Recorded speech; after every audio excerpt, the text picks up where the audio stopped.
Hello everyone. So today I'm going to focus on what I rely on as far as watches while I'm programming or I am doing 3D models and such.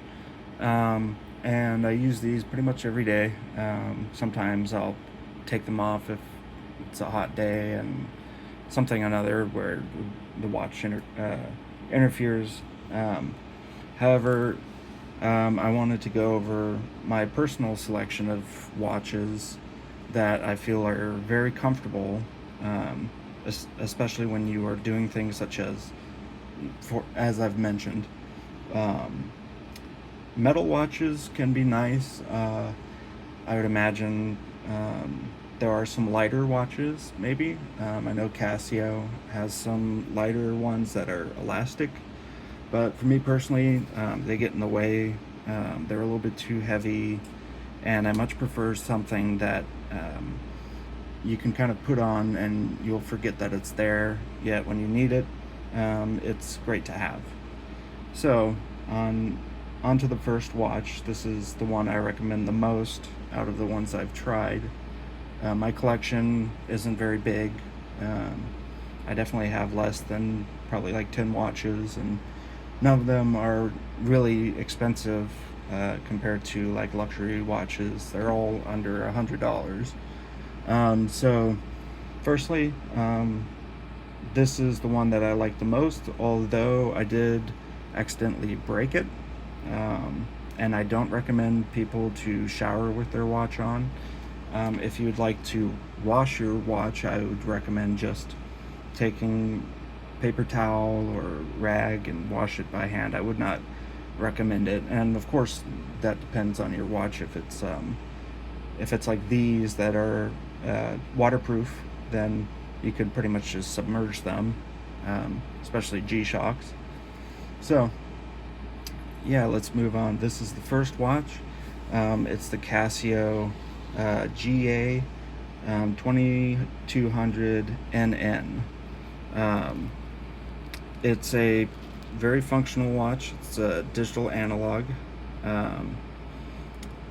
and what I like about it, yeah, is just the fact that the screen is mostly out of the way. And with some of these Casio watches, it's kind of funny. You'll find that some have completely different like illuminations. Okay, in other words, the digital side of it will light up a certain way. Sometimes, like in the next watch, you'll see that it's pretty much useless. So this one, I think, has a good balance. It lights up. I'll go ahead and turn the light off here. It lights up quite well. You can see the time and whatever you're doing. You know, you have your multiple functions. You've got a timer. Okay, and you can see from up here it says WT, ST, TR, AL. Those stand for the different modes. So right now we appear to be, hopefully I haven't left a timer on for forever. We're on world time right now. Okay, switch modes. Stopwatch. This is very good if you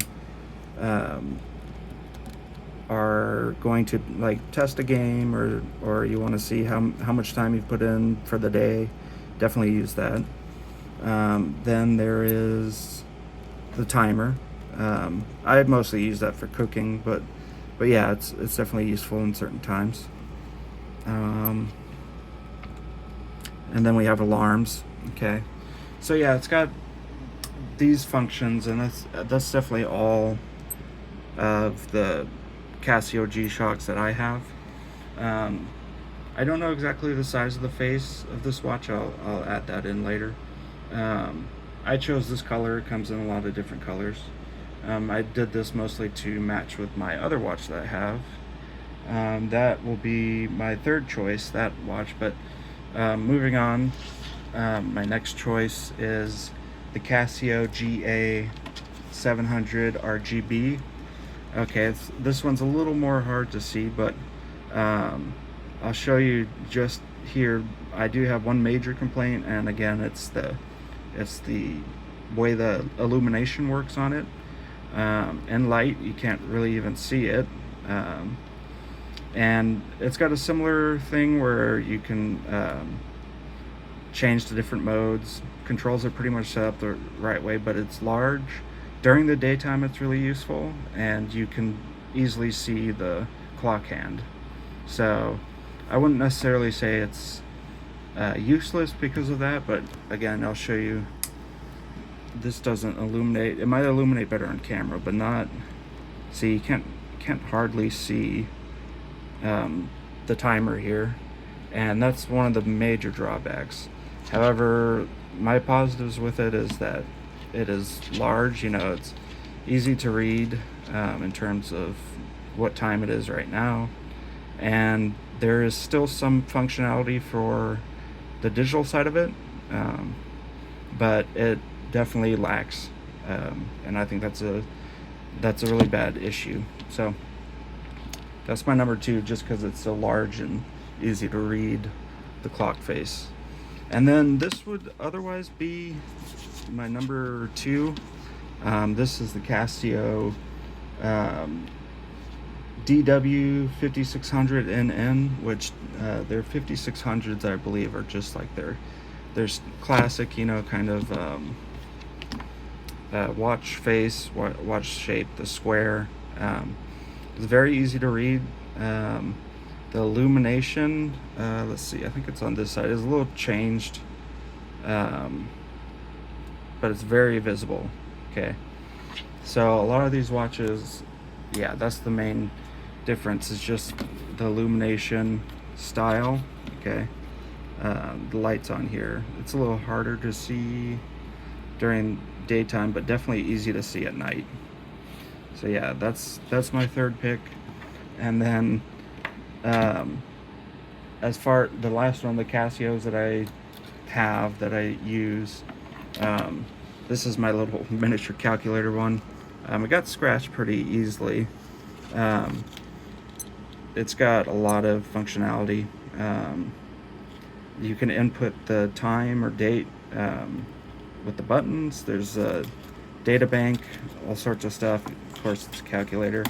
It's hard to press the buttons. That's the main issue I have. And then as far as its shape, it is a little uncomfortable after a while to wear, because it's not round and it's not very small. It's like a tall rectangular shape.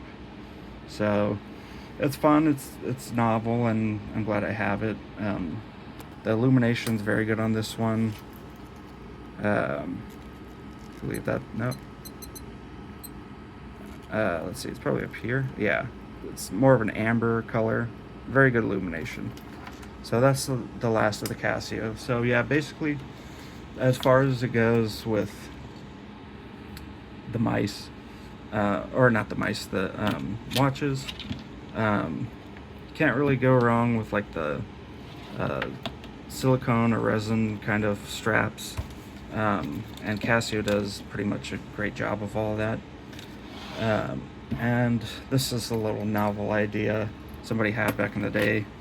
A relative gave me this watch, but it's when I was looking for watches that I own, this one I remember just being really funny, and it's still, even today, it's kind of hard to look back that stuff like this existed. This is a analog watch by a brand named Rain. What makes this so interesting is just the fact that right here there's a USB drive. I removed it a long time ago. I think I broke it out here. But yeah, I found that very interesting, that that it flips up, and then you have, I think, like back then it would have been a gigabyte worth of storage space. It's just hilarious. So yeah, that's what I recommend as far as watches. Yeah, I may or may not have some kind of link in the description. I'm not sure at this point, but yeah, these are things I use pretty much every day.